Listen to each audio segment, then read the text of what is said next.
Assalamualaikum warahmatullahi wabarakatuh. Berikut merupakan video mengenai upaya bangsa Indonesia menghadapi disintegrasi bangsa.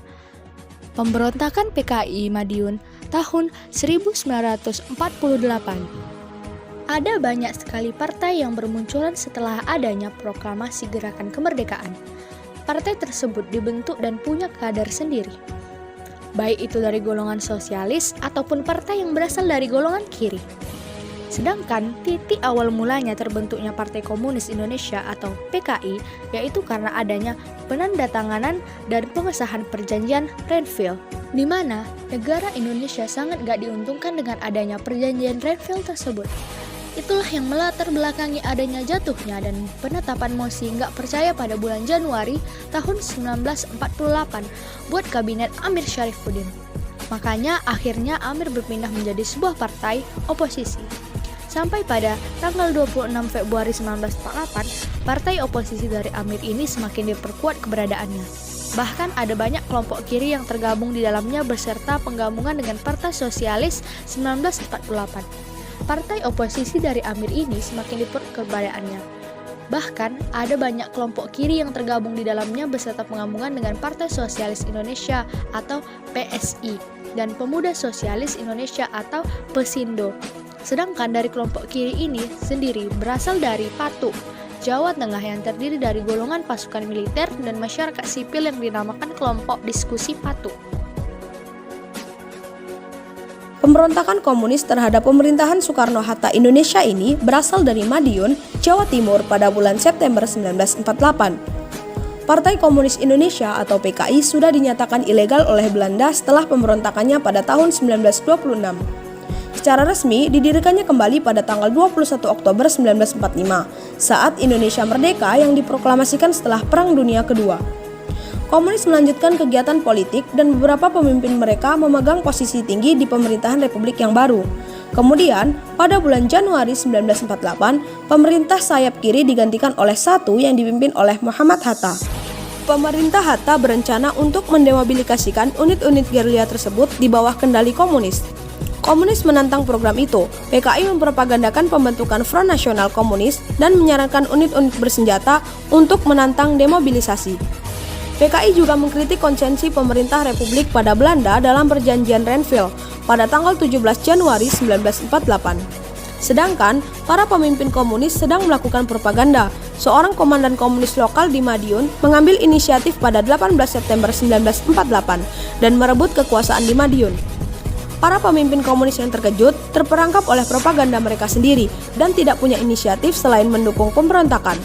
Pemerintah Soekarno-Hatta mengambil tindakan tegas. Pemberontakan itu diputus dalam waktu 3 bulan dan sebagian besar pemimpin PKI dibunuh atau dipenjarakan. Tokoh-tokoh pemberontakan PKI Madiun.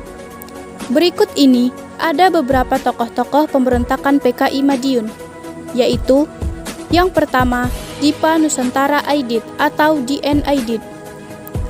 Yang kedua, Musso. Yang ketiga, Tan Malaka. Yang keempat, MH Lukman. Yang kelima, Heng Sniflit. Yang keenam, Marco Kartodikromo. Dan yang terakhir, Xiao Giok Chan. 1. Mengganti dasar negara. Dasar negara Indonesia adalah Pancasila, tetapi PKI menginginkan dasar negara yang berbeda, yaitu komunisme. 2. Membentuk negara Republik Soviet Indonesia. Pemberontakan PKI ini diketuai oleh Musso yang punya tujuan untuk mendapatkan negara Republik Soviet Indonesia tersebut, di mana negara yang akan dibentuk oleh mereka akan jadi negara yang pro terhadap komunis dan juga Soviet. 3. Mempengaruhi petani dan buruh. Pemimpin mereka pada waktu itu menghimbau para buruh dan petani untuk bekerja sama dan melakukan pemberontakan. 4. Melakukan kekejaman. Tindakan komunis yang dilakukan oleh para antek-antek PKI tidak hanya berniat memberontak dan melakukan pemaksaan terhadap lahirnya aliran komunisme, tetapi mereka juga melakukan tindakan kekerasan yang tentunya tidak baik dan merugikan banyak pihak. Dan yang terakhir, menghimpun banyak massa. Saat itu, PKI sedang mencari dan menghimpun banyak sekali anggota untuk bergabung dan melakukan pemberontakan. Dengan itu, tentunya akan sangat merugikan dan menakuti para pemerintahan dan akan mengancam jalannya sistem pemerintahan saat itu.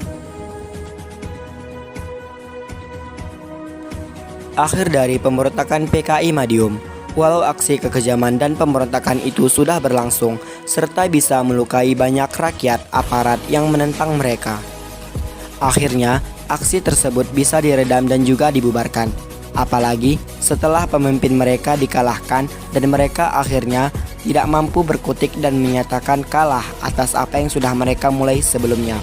Pemberontakan PKI Madiun itu akhirnya bisa diredam oleh pemerintahan Indonesia dengan cara membentuk dan mengirimkan sebuah unit khusus atau divisi Siliwangi. Divisi Siliwangi memang sengaja dibentuk untuk memberantas ketua dan semua anggota PKI Madiun. Lalu, divisi Siliwangi tersebut mengalami keberhasilan terbesar dengan meninggalkan musuh sang pemimpin PKI Madiun.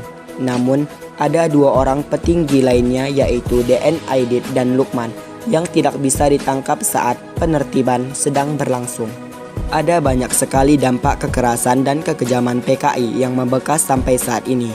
Bahkan, anak cucu dan keponakan mereka tetap mendapati imbasnya karena dicap sebagai pembunuh dan pengkhianat oleh beragam oknum dan masyarakat sekitar.